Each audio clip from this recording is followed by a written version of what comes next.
Hello, this is Dr. Joel B. Goodin with Loving People. Today I have guest Dr. Amanda Hannon. Amanda, how are you today? I'm doing well. Thank you for asking. Wonderful. Wonderful.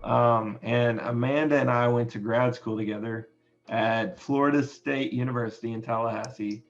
And we didn't know each other real well, but I think we crossed paths a few times. We had tons of friends in common. We were Yeah. all circling around each other. Um, and so what were you doing at Florida State? Counseling? So, yeah, it was the combined program, counseling and school psychology, but I definitely chose the counseling psychology emphasis, that side of things. Okay, great. So we'll come back to that. And I just like to start with, here's how I know this person. Yeah. And so you are a practicing therapist? Yeah. Yeah. Practicing psychologist, just private practice south of Atlanta in Georgia. Okay, wonderful. And so Dr. Hannon's going to be telling us a little bit about boundaries today. And we just talked a little bit about, if you know the big names and boundaries, I don't know if I'd call it research, but the ones that write about it the most are Henry Cloud, and I don't know Townsend's first name. It's John. I've actually, She's like, I've got the book right here. But we were just chatting about that. And so, and how, you know, I didn't ask you, Amanda, if you have any sort of issues with the religiosity of it, and I'm not really gonna try to ask that, but we sort of discussed that there is some room there, I think, for people that maybe want to hear it that aren't as religiously minded, or maybe have a different religious mindset than Cloud and Townsend that could benefit from what you have to share today. But I want to start with sort of going back to the roots. Where are you from? So I'm actually from Gallatin, Tennessee. Uh-huh. It's just, north of Nashville. So Middle Tennessee. Spent my whole life there until I went to college. Okay. And where was college for you? College was first at Vanderbilt in Nashville. And then I'm actually one of those that was like a transfer student. I took 6 years to get my undergraduate degree. So I like to share that with any students who are struggling. Just, hey, it's okay. It takes time to figure these things out. Uh-huh. Yeah. So you started at Vandy, and it took you a while. Yeah. Oh yeah. Of course, Vandy's not easy. Anybody that's watching, if you don't know much about Vanderbilt, it's not your everyday sort of state school. It's typically difficult to get into. Yeah. One of the more difficult. Is that a good description? It's fair. It's a private institution. It's not quite like up there with the Ivy Leagues. I don't think like Harvard or Princeton or anything, but there were pretty strict requirements for acceptance. Right. And so it was my dream school, but things are very different on paper than they are when you actually get there and experience it. So lesson learned there. Right. So you struggled a bit. We all have those times in our lives. And I think that's good that you, especially anybody that's a doctor or something that everybody's like, oh, their life is wonderful, and we're like, oh, it hasn't always been wonderful, and it's still not wonderful. If I showed you, the real parts of my life, we have a lot of things going on that we're not proud of, and so we don't post them on Facebook or whatever. So you went to undergrad at Vandy and then Florida State or something? Well, undergrad at Vandy, transferred to the community college back home for a year, then went just to Middle Tennessee State, which is a state school in Tennessee, Right. and graduated finally. And then I got my master's degree from Western Kentucky University. Then I went to Florida. So I stayed very close to home for a while there. Yeah. No, I get it. MTSU, right? Yeah. Yeah. Okay. That's an HBCU, right? Is it? No, No, it's not. Okay. no. There may be another one with a I'm similar, thinking of like MSU or I don't know. a different one. Tennessee State or Yes. something like that. Yes. It's just Tennessee State. That's right. Okay. You were at Middle Tennessee, which is just like 30 minutes south of Nashville, I believe. Yeah. I don't know. I don't need to know where these things are. Okay. Cool. So you've been all over the place, and sometimes it takes that sort of, you know, bouncing around a little bit, figuring out what works. And like you said, sometimes what looks good on paper and what we've always dreamed about, you said Vandy was your dream school. And then you get there and it's not, maybe it's not the perfect fit, or there's all sorts of sort of reasons that students don't thrive and things like that. Yeah, I think, and not that everyone has to know this, but I think I was prepared for the academic side of things, but nowhere near prepared for the social aspect. Right. And the one of the first things I said to my parents when we pulled in to kind of visit the school, I was like, I cannot drive this car here. And it was a perfectly fine car. And I wasn't like ashamed of it, but I saw all the Mercedes, all the Land Rovers, and, I'm coming in with my little Pontiac pulling in. Right. So I think there was just that distinction of I'm very much a middle class, smaller town individual, and that is not the stereotypical student there. Okay. So it's more of a class-based, like socioeconomic, seemingly, sort of thing. Yeah. I've never thought of Vandy that way, but that makes sense. So yeah, I appreciate you sharing. And a lot of us, I think that's an important thing. Like we're realizing this in modern culture, sort of, there's a lot of sort of, not necessarily, a lot of what we're dealing with in terms of like race and diversity issues and equality issues. A lot of those are tied into our sort of, I hate to use the word caste based, but it's sort of socioeconomic factors that are involved with our race that are really playing out in different ways. Yeah. Obviously, we have different histories as well. So that's really interesting. And I think, even when I'm in Arkansas, I grew up here in Arkansas. And so I experienced something similar when I went to Florida State. Okay, yeah. I'm not going to name names, but one professor in particular used to always be like, he'd refer to most of my presentations, he'd always write folksy. Your presentation was very folksy. And I think, mainly because I had a Southern accent, I learned to lose it over the 10 years I was in Tallahassee. Yeah. And it's obviously come back now that I'm back in Arkansas. But yeah, I had some of that. And it was clear that he was not impressed by my sort of accent. Okay. And sort of, and I grew up in a like 10,000 people town. Yeah. Yeah. Much different environment.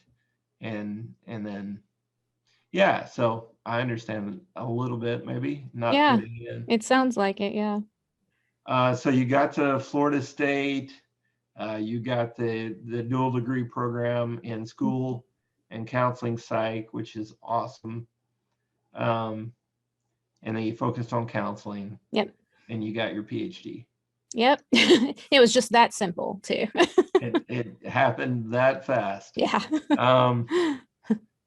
So, and just out of curiosity, What was your dissertation about? So it was kind of a branch out. That's not the right terminology. Sometimes my brain doesn't work because I'm getting old. It was like a taking my thesis a step further. There it is. So I've always been interested in the help seeking process and what allows people to feel like they can seek help from a mental health professional and what the barriers are. And I mean, I'm not reinventing the wheel there. A lot of people are very interested in that. So for my thesis, I focused on just the help seeking attitudes of students, because that was the population you were going to get, was students in a university. So we kind of went with that. And then for the dissertation, I noticed it wasn't necessarily that individuals in my cohort were like actively suffering from mental illness, but you could tell we were all struggling, at different points. And I remember thinking, well, where could I even go? Right. I might want to do a practicum at the counseling center. I might want to do an internship there. And so I kind of took that and ran with it. And again, not recreating the wheel, but I looked at the help seeking behaviors and attitudes of psychology graduate students, just to see kind of what the barriers were there. Lots of barriers, I think. A decent amount, yeah. Most of it had to do with the stigma of seeking help when you're the help seeker and just the practicality of where the heck do I go? Right. Seems like they would probably go outside the university system to get help, probably. Yeah, and then worry that, it'd get back, because you kind of That's hear those undercurrents, right? Of like, I don't know, there was this undercurrent of like, seek help if you need it, but just make sure you're not too unhealthy. I don't know. Like there's this right. weird like dance you had to do with that. Therapy is good unless you're the one that needs it. Unless you really need it. Yeah. Yeah. I think we need to put some things in place where it's like almost required. If it's required, then nobody's going to say, oh, look, Dr. Hannon needs help. It's like, oh, she's just going to her required therapy session, and then it's, who knows if she actually needs help. It's not, and we need to destigmatize that sort of thing. So I won't get into it, but it's maybe a tie into a future interview I may do. I was just talking about talking to a friend that's a first responder educator. And, during this time of COVID, it's even worse, but sort of mental health issues. And there was just a suicide in his group of, sorry. That's okay. In his community of first responders, and just sort of the stigma of we have to appear strong. Yes. We can't even admit to ourselves that we might have a weakness, and so when they do have a weakness, they're depressed, or they're considering suicide. They're thinking about it. They don't often tell anyone. Yeah. Because it looks weak, and by the time you know about it, right, they've often committed suicide. Yeah. Anyway, not to get that got dark quickly. That's okay. But yeah, it is. There are stigmas, and I'm glad you researched that, and maybe that's something we can talk about again. Okay. Yeah. In the future. Today we had talked about you sharing about boundaries. And so first I want to ask, who are we talking about boundaries with? Ooh, everyone. And this next piece is something I'm still kind of learning more about, figuring out, and then within yourself, like boundaries you set for yourself as well. But my main focus thus kind of to this point has been like setting boundaries with others. And that's like anybody and everybody, because you need them. Right. Okay. Setting boundaries. And so Um, to and I want to approach this like sort of like I don't know anything. Oh, okay. So what does it mean to set a boundary? It means to exercise or kind of demarcate what is yours and what is someone else's. So Mhm. it's kind of setting up like property lines in terms of this is mine to take responsibility for and protect, and that Mhm. is yours to take responsibility for and protect. And I'm going to communicate this as clearly as I can so that you know kind of where those lines are. Right. I was just about to pull up. It sort of reminds me of, in a way, of the Serenity Prayer, which is really Oh, yeah. popular in like AA, Alcoholics Anonymous. Grant us the serenity of mind to accept that which cannot be changed, courage to change that which can be changed, and wisdom to know one from the other. Yeah. Um, so that's sort of, would that be boundaries within yourself?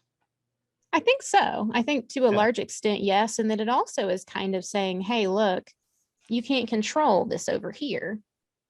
So you need to learn to accept that and make peace with it. So I think it even kind of gets into this whole like not taking responsibility for something that isn't yours to take responsibility for as well. Right, which we often do. Oh yeah. Um, Well, and we're taught to do sometimes, unfortunately, in our early experiences. right.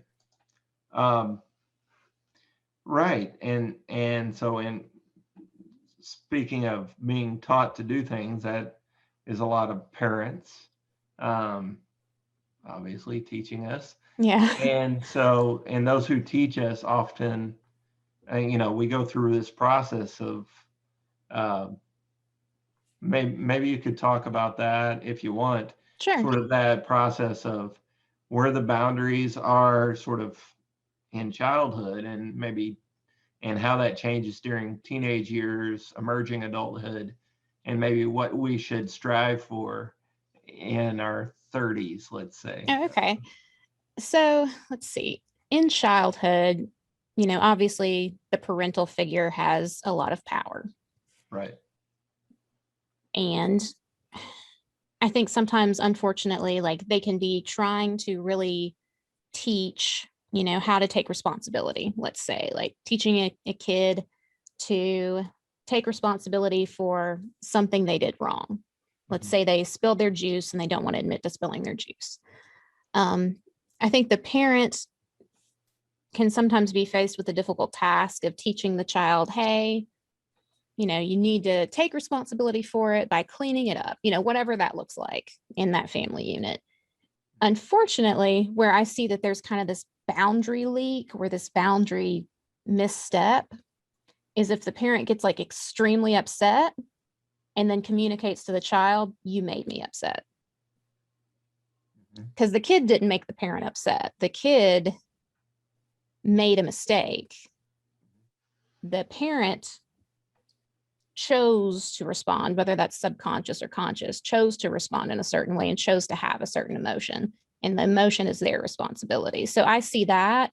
And this is kind of, I guess, skipping through adolescence some, but like I see that message just being swallowed whole and taken into adulthood to the point that people are taking responsibility for everyone else's emotions. Right. In my question to you, I was sort of trying to leading where I thought there was some things you could say. The point being that are the boundaries we have, parent to child, need to be different than than the boundaries we have as we become adults, and Oh, we're still the absolutely. children, but we're also adults. Yeah, And so, but you brought up another thing, which is sort of how we quote make people feel, and that word choose is a little iffy, right? sure. Because Yeah. I don't choose to be angry, but I am responsible for it, right? Yeah. Is that fair? Oh yeah, you're Sometimes I do choose to be angry, but well, a yeah, lot of times, sometimes it's an active decision, or at least right, there's an awareness to the right, process, of the emotion. And so, but your wording is better in the sense of like, this is mine. I good. take responsibility for this emotion. So Well, I don't know. I'm not going for the better wording award today, but no, just trying to have this conversation and okay, so the boundaries are pretty, sort of loose, right, with the child. yeah. Um, tell me about that, right? Like, So and what are sort of the good things about that, and maybe some of the things to watch out for. so I think like, we have this concept of giving children space, hopefully space to learn, space to grow, space to explore. And so you're trying to kind of navigate. I think a parent would want to have, I don't know if stricter boundaries is the right term, but different. You want the boundaries to change over time. So with the child, maybe you're not letting them do things that are dangerous. They shouldn't be, a 5-year-old shouldn't be cooking a pot of macaroni, probably. I would say that's a fair boundary to set. And so the parent then is responsible for those activities, and the child is responsible for playing and learning and growing. Adolescence, those responsibilities and boundaries are going to change. Hopefully, the kid is able to cook a pot of macaroni now because they need to learn. They need to be able to be self sufficient and relatively independent while still having relationships. And so those boundaries have to shift in order for that to be fostered. Mhm. And then, yeah, the adult offspring kind of situation where we're in our 20s and 30s, we're out of the nest. Navigating that can be very interesting because, like you said, there's sometimes still that mindset of like, you're the child, I'm the adult, and it hasn't evolved maybe exactly how it ideally would over time. Right. Um, yeah, and so, it's almost like when we're children, the parent guides us in setting boundaries and sort of tells us, um, especially maybe early years, we're being picked on. I don't know what is happening, Yeah. but the parent helps us with emotional regulation, uh, and helps us to understand what's our responsibility, what is not, Yeah. and they're sort of um, we're tied together at that age, I think, um, to some degree. Now, you want your child to learn, so, through all those 18 years, to sort of fend for themselves, but there is some teaching of boundaries and and some oneness between the parent and the child, that starts changing sort of naturally during teenage years. Yeah. What's it called, when that doesn't change? Uh, well, one, I don't know if this would be exactly what it's called when that doesn't change, but there's the whole concept of the helicopter parent or the concept of failure to launch or enmeshment. Like I think any Right. and all of those could kind of be considered not boundary violations, but issues with boundaries, issues with allowing for and fostering good boundaries. Mm-hmm. Right. And so, yeah, and this is in the part, so that process, right, is called individuation. Oh yeah, And okay. where Yeah. I'm not telling you, I'm just Well, no, talking it's with you, it's reminding me because I have heard of that terminology. Yeah. right? So we're individuating as we go through the teenage years and we start to struggle against our parents a lot of times. Sometimes we struggle too much and we're like out of control with our emotions, and then but hopefully we settle down, and in adulthood we can realize, okay, now I'm an individual, but um, and I can have a stable relationship with my parents, maybe. Yeah. um, Yeah.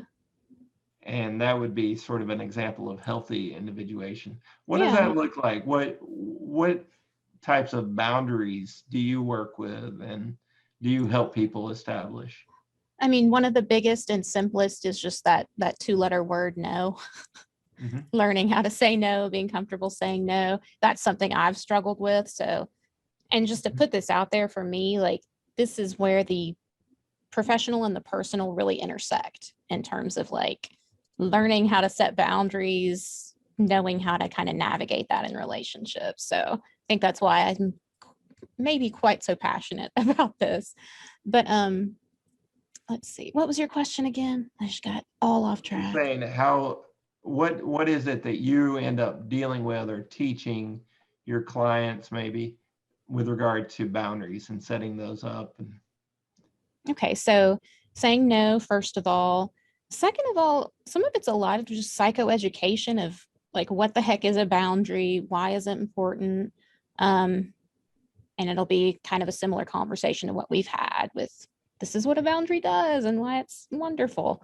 And then really helping identify, okay, where are the boundary violations? Because that's kind of the easiest place to start is like, where are you feeling resentful? Where are you feeling burnout? Where are you feeling misunderstood, invalidated, and kind of looking at each of those pieces and figuring out, okay, well, what happened or what keeps happening? And then helping them learn to like ask for, get their needs met while Mhm. also setting limits. So, like, I feel like I run into a lot of the, not always, I don't want to like say this is what always happens. A client will come in that's an adult and they have this parent situation where they have the overly rigid parent that's not emotional at all and does not tolerate emotions. And then the very emotional parent that takes up so much emotional space, they still couldn't have emotions. So, like, basically, I don't get to have emotions. And learning how to navigate that with each of those individuals and set limits as is appropriate and helpful with each of those individuals is a lot of the work I end up doing. Mhm. And a lot of times, especially there's a natural change from sort of loose boundaries to more, I hate to say rigid boundaries. You kind of, the As we pendulum change kind of swings. from child to adult, there's that natural shift. But a lot of times, if we start off maybe a relationship with poor boundaries, um, what happens when we try to fix those boundaries? People push back because we're all basically children and we don't like it Right. when things change. Initially people are going to push back. So you have to prepare the person for that is one of the biggest pieces is to prepare them for that and let them know just keep doing it. We all learn. We can all be conditioned. Mm-hmm. And if they're not being conditioned, there's something else kind of going on for them.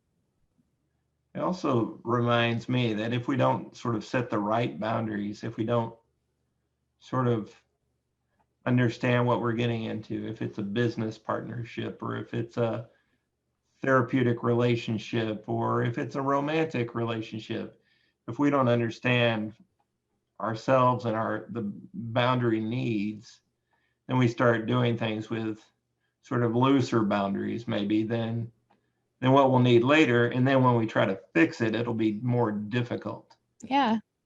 Yeah. right? Because whenever somebody tries, it's sort of like in the dating arena, getting friend zoned. You're like, Yes. no, I still want to be in the Yeah. romantic Yeah. zone, and they're like, no, you're friend zoned. Yeah. And then you try to talk about romantic things, and they're like, no, we don't have that sort of relationship anymore. And what sometimes what happens there is you have sort of this separation. Like, well, sometimes people can sort of say, well, I'm not interested in that, Yeah. Yeah. right? what do you say to what do you say to people that are dealing with maybe a person that doesn't like the new boundaries? How do you coach them on that? I try to, again, prepare them that could happen. Let them know it could just be that it's going to take time for this new relationship to feel comfortable, because there's that familiarity and that expectation of what was happening. And now you're trying to shift this, person to kind of maybe be okay with the relationship in this arena, or in this manner. And then there's always the possibility it's just not going to work out, Right. that them asserting their boundary may end up causing enough of a rift in the relationship that it doesn't function. It's not going to be like it used to. So maybe just to clarify, could you give us an example of like a boundary violation? What would be a good example of that? Oh, well, this one's like obvious, but it comes up. So and these are again adults that live near their parents. I've had several that will come in, and we're working on boundary stuff and early emotional kind of things as well. And they'll come in and say, well, they showed up again. They just showed up to the house. And so that is a physical boundary violation. Like, there are different kinds of boundaries. That is a physical one. And not to get too distracted, but I have a 1 hour rule. I will not live any closer than 1 hour to my parents or my in-laws because I need my space. I don't want there to be that temptation for any of them. So there's been this physical boundary violation, and having them come up with a way to communicate. And a lot of it happens via email. Some of it's phone call, but a lot of times that just doesn't work with the boundary pushers. Is just really saying, asserting, this is what happened. This is how it impacted me. This is what I'd like you to do instead in the future. And if you don't, sometimes we actually kind of get to this fourth part, and you don't, these will be the consequences. And that can be interesting to kind of figure out. But there's a way to kind of implement those consequences, but it's case specific, I guess. Yeah, there are ways to be tactful and strategic in our wording. There are also like time boundaries, right? Yes. You have clients and I have students. You have clients, I have students. And thankfully my students don't really, I'm more the one that keeps working after the bell rings. Yep. Which may be a violation of their boundaries. Well, it could be a violation of your own boundaries, like kind of that personal boundary stuff. Yeah. So what are these time boundaries for you? For me personally, or that I'm seeing clients? Yeah, for like a client. Do you ever have them try to talk longer than they're allowed? And I'm awful, because ideally I'd be having more of a marathon session. So part of this is on me, and I take responsibility for it, because I work better if we've been at it for an hour or something. I feel like then we're hitting all the important stuff. So, and they know to kind of expect that and cut me off. But I do have clients where it's like we have to wrap up, and they keep leaning in, to the session versus kind of preparing to leave. And so I have to try to keep reminding them, hey, it sounds like that's really important. We can talk about that next time. And I'll just kind of keep redirecting them. And if it's become like a really big, I haven't had it be like a really bad problem to where me saying that a couple of times, it still can take 5 to 10 minutes to wrap up those. Right. But I think it's interesting that you in your circumstances and me in my circumstances, we struggle on the other side of that, being sort of if there is sort of a hierarchy there, but we're just people at the end of the day, and we are struggling to keep those same boundaries. And it sounds like both of us enjoy that sort of. I'm similar. I want to do a marathon session. Yeah. And let's just get it all done. which can work maybe a little better in my situation. But, in therapy, what do you do? Do you do like 55 minutes at a time They typically? pretty much get the hour, and I'm just careful not to schedule anyone at that next Okay. hour, or I'm really good at like, okay, it's 57 minutes. We got to get you out and I got to get the next person in. Uh-huh. And thankfully I can like, as long as, again, it's not like more than like 3 to 4 people in that chunk of time, I can shift pretty well, but it wears me out, but it's what works. Well, yeah, if you set the boundaries there, you have time to sort of reset, Mm-hmm. um, show respect for yourself, right? A lot of it's respect Yeah. for oneself and valuing of yourself, right? Yeah. Um, which I'm not very good at sometimes for me. Um, and and then it also showed by showing value for yourself, right? You're teaching them, you're modeling Yes. behavior, right? Yes. You're saying you should value yourself in similar ways. Yeah. But in counseling, they also they need some time to process in segments. That's at least what we were taught, right? Yeah. Yeah. Or that 45-minute therapeutic hour too, that was drilled in, that I always struggled with. And now I know why. So, It's interesting. So if there were maybe 3, 5 things that you wanted to say to people watching, like here are some things to remember in setting boundaries. Here are some things to pay attention to. Would you have? Could you share maybe 3 to 5 things of? I suggest this. okay. So, first one is that, yeah, I kind of already said this, I think at some point, you need boundaries in every single relationship. There's not one that is somehow, I don't know, doesn't need a boundary for whatever reason. Like, there's not a special situation. You need boundaries in every relationship, and they need to look different. Um, Learn to say no. However, you can say it, whatever that sounds like for you. You don't have to just come out, just no, nothing else, but whatever that looks like, learn to say no. Learn how to not feel guilty for setting boundaries and saying no. Mhm. Um, yeah, I mean, those are my big three, no Okay. matter what. And those seem to be the ones that people struggle with the most. Like, it seems like once they kind of accept those things and buy into that, it's like, okay, here we go. How do I set a boundary with the cashier that tells me about her whole family when I'm at Walmart? But they want to practice it, like, once they've gotten to that point of accepting those things. So Okay.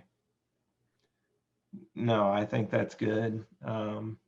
So you need boundaries in every relationship. And relationship is sort of a vague term there because in every almost interaction, because it could be that I'm not in a relationship with that cashier, yeah. grocery store, probably, but I do need a boundary and with every person, every situation. Yeah. Um, and even interpersonally, when I interact with, I'm going to interact with some work today. Yeah. In the way that I interact with work, I have very poor boundaries. My students they're watching this and nodding right now. Because they'll email me at midnight or whatever, and I'll respond. Yeah. That's not their fault. That's on me. Sure. Uh, so I think there's a lot of good stuff there, and I'm really glad that you've sort of shared with us. Um, I was going to ask, um, and we can always follow up if there's more that you sort of think of that you Yeah. want to share more or a different topic.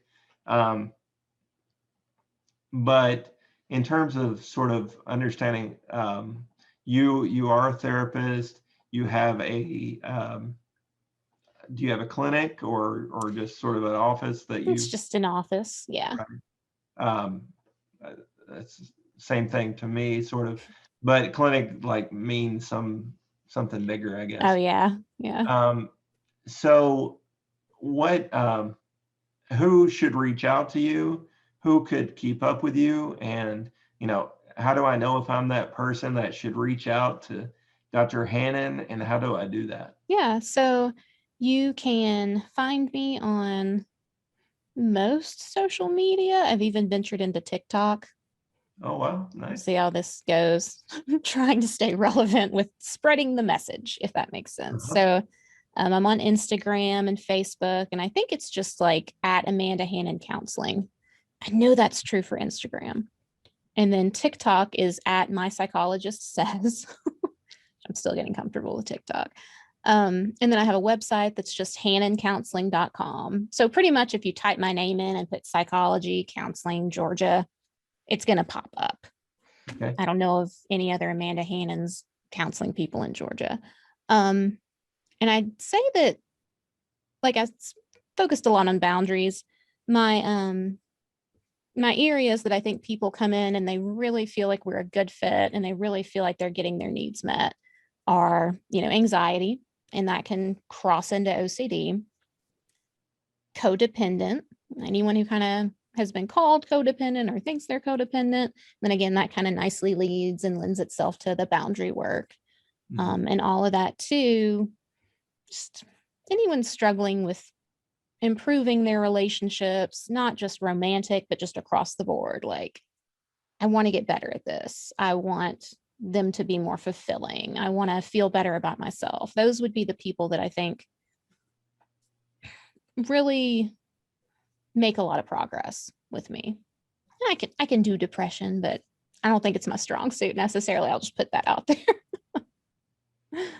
Well, yeah, we all have our niches, especially therapists. You sort of generally people have types of people they work with, but you're really in therapy, and to tie it back into the sort of this interview, you're teaching people to love themselves, so that they can love others better.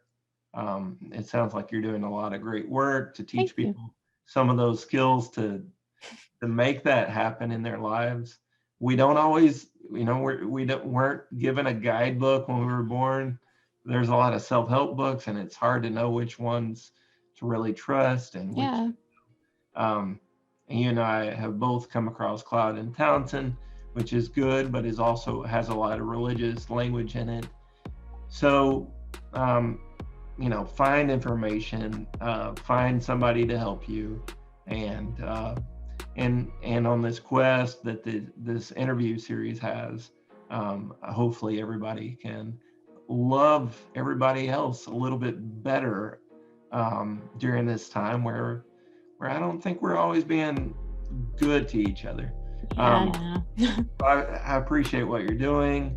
I will post your contact information at the end of this interview, but this has been Dr. Joel B. Goodin with Loving People, guest Dr. Amanda Hannon. Thank you. Thank you.